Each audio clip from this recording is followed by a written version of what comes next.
রয়েছে মানবজমিন লাইভে, সঙ্গে রয়েছে আমি মারুফ হাসান। এই মুহূর্তে জাতীয় শহীদ মিনার থেকে সরাসরি যুক্ত রয়েছে।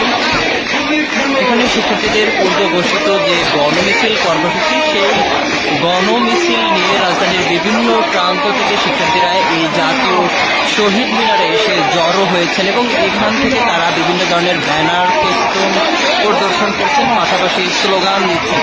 এই মুহূর্তে কিন্তু বৃষ্টি চলছে, তবে শিক্ষার্থীরা বৃষ্টি উপেক্ষা করেই তাদের এই কার্যক্রম চালিয়ে যাচ্ছেন।